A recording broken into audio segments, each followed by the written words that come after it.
Hey, what is up, guys? Welcome to my first ever YouTube video, first ever F1 career mode video, my team career mode, in fact. Brand new season, brand new regulation, and brand new cars. A 24 car grid for the first time in over a decade. As you all know, you're probably accustomed to this if you've played F1 on the F1 game. Really, first off, you always have to choose your team customizations, go through everything. We're going to be choosing no development just so we can experience fighting through the field, starting from the back, having some good battles in the midfield, and fighting for our first ever points.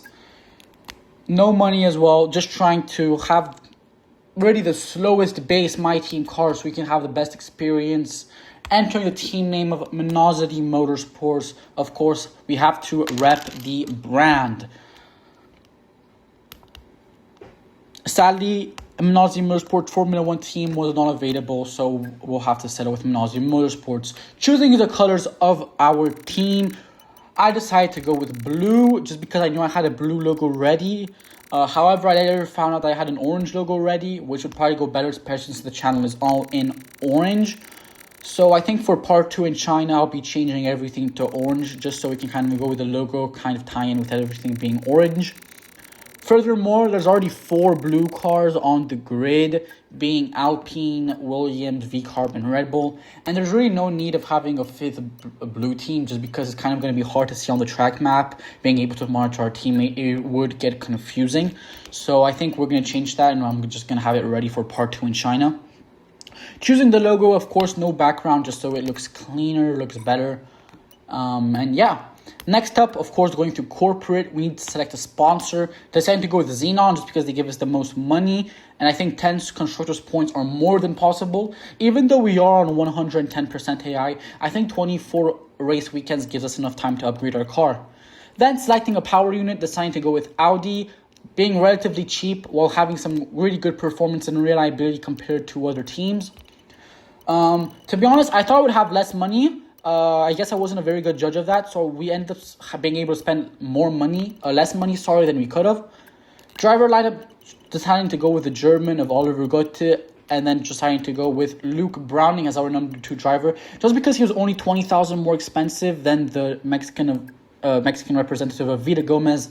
However, he does give us 4 more ratings, so he'll probably be able to fight better and show himself better for it whenever he's not chosen for the race weekend. Then, of course, before we start simulating, of course, you always have 2 to 3 weeks before the start of a season to kind of just get used to everything. Of course, having the 1,150 resource points, we're going to be deciding to upgrade the resource points. And of course, having to choose driver talks, I chose Colapinto just because he's an F1 driver with experience. Going with the air filter. Interesting on the F126 My Team car, as you can see in the background, the wheel covers are quite interesting. It's not even a cover. You can still see the rims. It's more of an F2 style.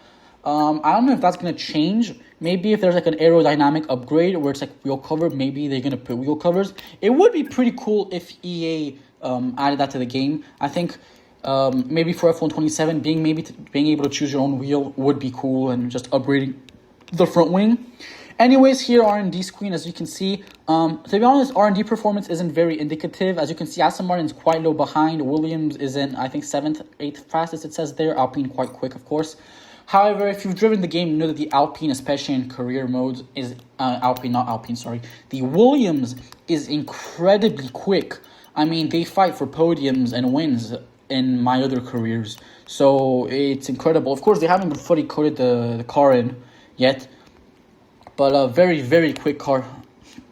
Definitely. As you know, especially since we didn't spend that much money, somehow had a lot of money left over. We have 6 million. So we're going to try and look to upgrade our things. We can only choose one upgrade at a time. We're going with a research upgrade for our engineering.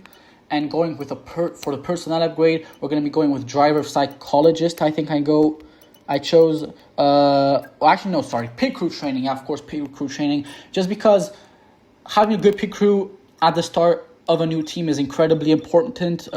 Usually pit stops can be quite slow, or there could be a tire issue. So being able to choose pit crew will definitely help you and help you have better pit stops and just being faster overall. Of course, just not losing those 2-3 seconds, because they can be race-changing moments, especially when you're a backmarker team. Corporate, we're going to be choosing sponsor negotiation team, just going to be just so we can increase money flow from the sponsor. Of course, then also had to choose activities before. Activities are important because they give you fan rating, they give you focus, driver focus, and they give you R&D points. So it's very important. As you can see here, 100 R&D points, maybe better morale in the department, in an R&D department, which is important because usually better morale, as you know, just gets you the parts being finished quicker. So it will help you in the long run. Personnel, of course, there's 4 categories: corporate, personnel, R&D, and then the first one, I don't know what it's called actually. I forgot. Of course, then also going with the driver training camp, just so we can upgrade our drivers, make them faster, or maybe just get to know each other, kind of what Alpine did at the start, when they had the driver pair of the Alpine driver pair of Ocon and Gasly with the little karting session. That was good times. Anyway, corporate. Here we only had 5 days left. However, every other activity was 6 days, so sadly we will not be able to put anything in. I really don't know why I stress so much over this. I looked twice, maybe seeing if I can move something around. To be honest, turns out there was nothing I can do. 6 does not go into 5. So we will be simming. We'll be simming 3 days until the 25th of February, which is the new season grid reveal. New era of a Formula 1 50-50 engines. Of course, having base income and running costs and some resource points. The game does alert me. The game actually does help you a lot, I think, especially since the complete My Team career mode revamp from F125 to from F124 to F125 was massive. To be honest, when I came to F125 for the first time, I didn't expect it to change this much. So to be honest, props to EA, because they did change it a lot. Very, very different between the two games. So, yeah, props to them. Anyway, we're going to be choosing to use our R&D points on aero, just because I think really everything is important in this, in these regulations. But I feel like our aero department might be lacking because they usually do it in a My Team car. Anyways, new season grid reveal. This is the grid for F1 2026. As you can see, Arvid Niblat, a new rookie. We are the first team since Haas in 2021 to have a fully rookie driver lineup. Of course, them having Mick Schumacher and Nikita Mazepin. Kimi Antonelli for the Mercedes driver lineup. Isaac Hadjar being promoted to Red Bull, of course. Colapinto staying in Alpine. And Lawson being demoted to Racing Bulls. Audi, a brand new team to join the grid. Cadillac as well, with a driver lineup of Bottas and Perez. 12 team grid. Very interesting season. It's going to be fun. 24 cars on a track will be very hectic. I think it will be interesting. And yeah. Here, as you can see, I chose development expansion. At the start, I chose research expansion, which was a mistake. I think when you start, to be honest, my advice would be when you start having a My Team career, if you have any money, use it on development expansion, because it lets you develop 2 parts at once. Research expansion lets you research 2 parts at once, which might not be as useful whenever you don't have that much money to spend at the start. However, development expansion lets you develop 1 part twice for both cars, which I think is very good, because I think you can also change between drivers, between race weekends. But here, for example, I'm only going to have 1 part ready, and then I might need to research the part a second time, which is just completely horrible and a waste of time, really. Just 1 for the price of 2. Here we're going to choose Oliver Gutte as our driver for the weekend, just because he has a lower rating. Maybe Luke Browning might be able to stick up for himself more, hoping that he might have a better qualifying race result than us. But yeah, I was saying, try and have that dual development, just so you can have equal cars and have because you can just upgrade more parts, because then now I have to do the same thing twice, which is quite useless. Anyways, here we're going to be going into the first free practice session of the weekend, of the season actually. The long wait is over. This is it, a brand new season. And before the show gets well and truly underway, we've got the all-important matter of a free practice session. Hey mate, this is Mark. This is going to be a good year. We're going to have a great time together, and obviously the team are brand new, so I've set everything up from scratch. Let's make the big boss happy and show that we're not just here on the grid to make up the numbers, all right? Yeah, in previous F1 games, we were the big boss, of course, where we were the driver owner and a driver at the same time. However, of course, they've changed it. They've changed it now. Anyway, putting on a setup, just trying to get ready. Of course, how to also choose a practice program. Of course, I'm not going to show you all of practice. I'm just going to show you a bit of the lap. Here, really, I was just trying to spend some time getting used to the car.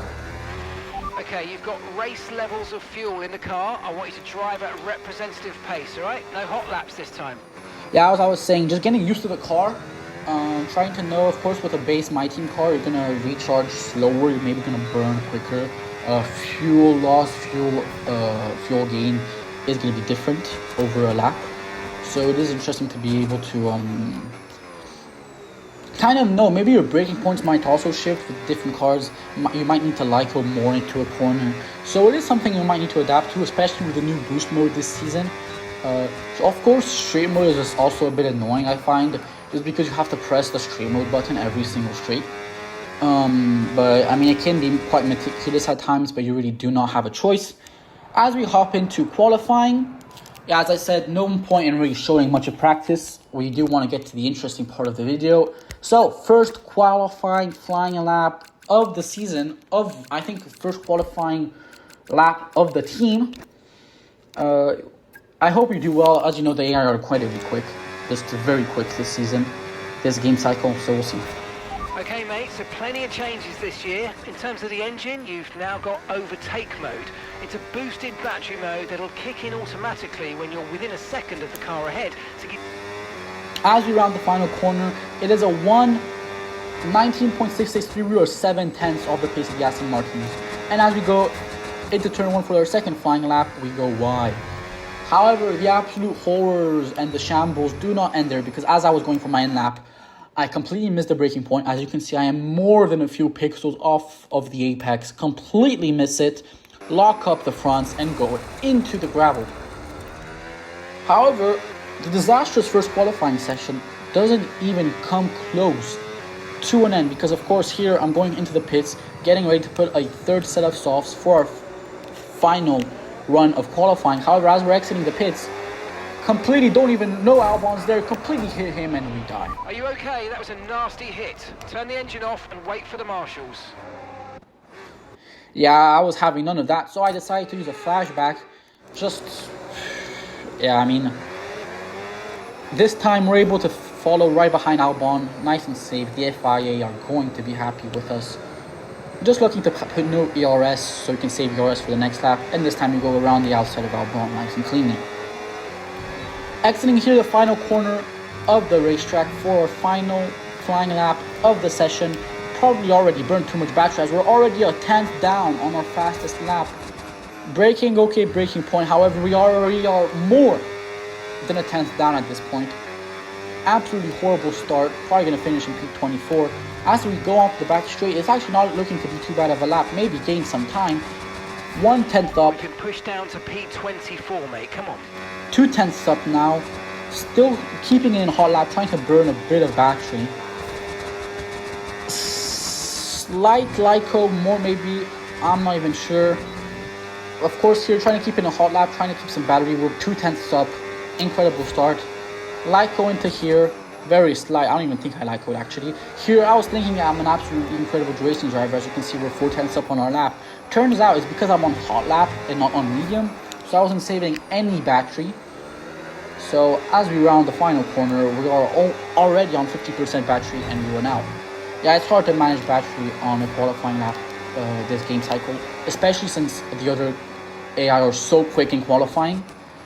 And we finish in a non-surprising but yet bittersweet P24. As you can see, Leclerc is on pole, followed by George Russell, and an incredible, as I was saying, insane performance by Carlos Sainz to finish P4. And yeah, even if we hadn't lost those 0.3 of a second at the final stretch, we still would have been 2/10 off the Aston Martin's pace, and they were like a second off everyone's pace. So incredibly horrible qualifying. Here, okay, back of the grid. It's not great, but let's make the most of it. Good luck. Here we're getting ready to start the race. I think we're going to be going on a one-stop, guys, just because I think the mediums at the end are going to benefit us more, especially since the AI are going to be doing a 2-stop. So we might be able to just jump a bunch of them. We're going to be underfueling our cars by 3.3. I hope we do well. I hope it benefits us. Having underfueled our car, we might be doing better. But you never know. Hopefully, we should save this fuel, right? If I like it well, have some good fights. Maybe there's a safety car that might help us, but there's rarely a safety car on the very first race of the very first season of a brand new career mode. Anyways, drivers around us seem to be on a mix. I think most of the drivers actually out inside of the top 15, top 10 were on hards. Or on mediums, should I say, sorry. Lots of drivers were ready for a 2-stop, some of them ready for a 1-stop. However, going from a medium to hard, whereas we'll be going from a hard to a medium, looking to extract the most pace out of the mediums on a lighter car with less fuel. As we get ready, third light, fourth light, fifth light, and it's 5 lights out, and away we go. We have a good start. We might be able to go to the inside. Nope, Alonso covers us off. Stroll covers us off in the middle. We're going to be going to the outside. Lindblad, nope. Our teammate's losing out. We're going to be going around the outside. Have to take evasive action from Lindblad. Our teammate, what is he doing? All the way down to P22. Absolutely horrible start from him. Lindblad on the outside of Bortoletto. Can he make the move stick? I don't know. We're going to be going down to the inside of both of them. Double overtake. Incredible move from the rookie. Hulkenberg on the outside of Perez. Just edges him out. Perez loses out. He's going to have to stick right beside. We burn our battery. Yeah, here, I don't know. I don't think the space was there. We dipped a wheel on the grass. There was no point, especially here on the back straight. And we're going to have an absolute slam dunk maneuver on Sergio Perez. Yeah, we're up onto P18 on the opening lap. I think it's a pretty good start. Up 6 positions in a matter of half a lap. Still have a good amount of battery, so we can continue the race without having to worry about having no battery, as Hulkenberg goes defensive into the back end of sector 3. Of course, we're going to be trying to settle into a rhythm, get some good pace, extract the most from this stint, and yeah. Okay, so you got overtake now, overtake enabled. In 50% races, it's important because they can be quite long. This race is a 40-minute race. It's quite short on the shorter sides of a race here in Australia. But you do want to settle into a rhythm, kind of just know what you're doing. Don't take too many risks. This game is much more forgiving than previous games. I feel, especially with more battery. As here we're following Bottas. Boost mode available now. Use it if you want to. Yeah, I was saying, as we're overtaking Bottas, this game is much more forgiving than previous games. Even if you make a mistake, you have so much battery deployment. Sometimes the speed difference is insane. So even if you lose 3/10, most of the time if you're willing to burn your battery, you catch right up to them. So I think in the sense of making mistakes and maybe being more mistake prone or maybe not being the perfect driver, the game will benefit you. Maybe it won't be more harsh to drivers who are always perfect and on the line. But, I guess that's the way it is. As we go wide, have almost hit the back of Lindblad as Hadjar's gone wide. Hadjar into the grass. Probably lost the back end. Yeah, with this game, you can do that very easily. Especially at the back of the final corner here. Sometimes when you put boost here, you can tend to lose the back end or maybe have some rear tire. Okay, so we're leading our teammate rear by wheel spin. 12.2 seconds. So you do have to be careful. As Lindblad looks for a move on Ocon for P13, he's going to try and go to the outside. Ocon goes defensive to the inside. We're going to do a massive light code, just try and benefit us. As we know, since they're going side by side, there's no point in pushing. Ocon on the outside. Lindblad, the rookie, just able to overtake him. He's up into P13. We follow Ocon. We have a great deal of battery left. Are we going to be able to extract it? Lindblad followed by Ocon, followed by Gutten, followed by Hulkenberg. It's a long train of cars here as we look to burn our battery. Going maybe to the inside, however, Ocon covers us off. We're going to be going to the opposite direction. Absolutely crazy change of direction. Around the outside of Lindblad, loses out on 2 positions. Around the outside of Ocon, it's a double overtake going into sector 3. An incredible move by the rookie. And Manozzi Motorsport is up into P13. Lawson up next, he's in P12. Now, all of the two-stop runners are going to be making their pit stops. We're up into P9. We're in the provisional points. However, this is not our final position as we're yet to make a pit stop. As we're catching on Lawson, he's on the mediums. Lap 11, he will be making a pit stop soon, especially if he's doing a 13 medium stint just like us. So at this point, our hards are probably much better than his mediums with the tire offset. As we're looking to make a maneuver, sadly we are not able to. Available if you need it. Coming short and once again making a mistake into this corner. I don't know what was happening here. I think I was just getting too excited, maybe just seeing the car in front, sorry. As Sainz is now behind us, he's made a pit stop. He's going to be incredibly fast. I've got some information on Hamilton for you. As Lewis Hamilton retires, very unlucky for him. His second season for Ferrari does not start off well, as Sainz is gaining on us a lot. 1.6 seconds now the gap. He's going to be much faster than us, as now we roll back past Hamilton. That Ferrari engine just giving up on him. Sainz overtaking us. He's now overtaking Lawson. That Williams is incredibly quick. Okay, here's the gap that we're trailing the car ahead by. 1.5 seconds. As in general Mark fashion, he's going to talk to us mid-corner, and we're going to take our first track limit warning of the race as we completely clatter and completely drive over the curb at the apex and lose out. End of lap 16, we're up into P6. However, we will be making a pit stop, pit entrance. Oh my god, that was way too close for comfort. Make sure to not get a 10-second penalty going into here. Leclerc making a pit stop. The Ferrari is going to lose out again. Unlucky for him. Hopefully we get a good pit stop. As I was saying, good pit stops are never sure with a new team. However, the game usually times it.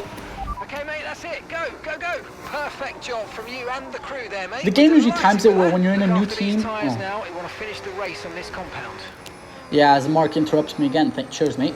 As I was saying, the game usually makes sure you have a bad pit stop whenever you're having a good race, just so you can get the most mad. So yeah. Anyways, going here into turn 3, missed the braking point. Maybe we were under pressure from Stroll, the cold tires. I'm not really sure. However, we are able to save face. We don't go wide, and this medium offset will be insane as the Cadillac of Perez goes into the pits. We are following Bottas now. This is for provisional points. This is where we're going to be finishing the race if all goes well. P10 slingshot Bottas as he is yet to make his second pit stop. And we are up into the points for our first ever race in the Mosley Motorsports. It has been an incredible performance, going from P24 to P10 in a matter of 20 laps. However, by the end of lap 23, we're down on fuel, 1.3 laps of fuel to save. However, we have 6 laps remaining, having to do massive lycos by 150 meters, and sadly we're going to lose out on Gasly. There's no point in fighting this. Okay, we've lost a position. Especially since we're going to need to lyco so much every corner. I just didn't see a point in fighting. Sadly, we are going to be losing our points. There was nothing I can do really. I was very, very distraught. I thought I would save more fuel. Turns out I didn't save enough fuel. So we will be losing our points. However, we may still be able to get a good performance here on the back straight, burning our battery. However, we run out of battery. Albon has saved his battery, and the Williams comes steaming past us with an insane overspeed. We haven't even reached 280 kilometers an hour on this straight. There are now 5.5 laps remaining in the race to save 1.2 laps of fuel. As Lindblad, arguably a slower driver than us this weekend, sadly also overtaking us, as Hulkenberg goes down the inside for a spectacular dive bomb. Colapinto also looking to sniff a P14.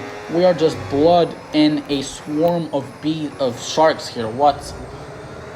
The metaphor has not worked out for us, guys, as we are now in P14 with 5 laps remaining.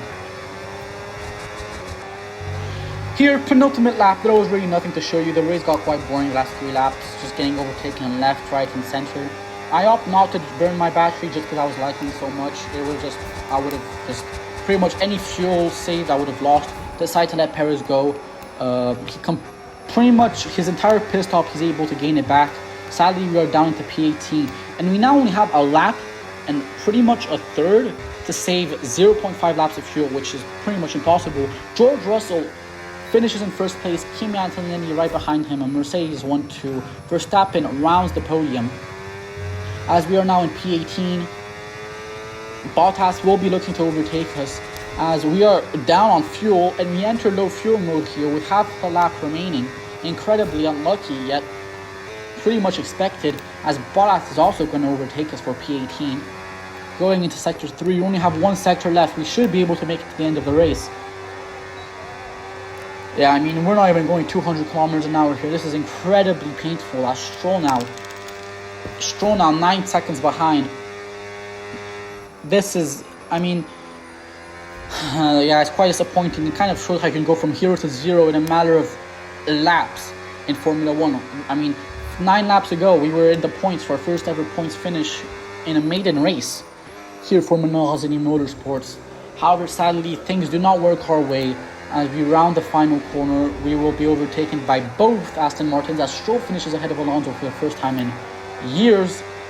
Our teammate is 50 seconds behind us, no need to worry, and we round out the race in P21.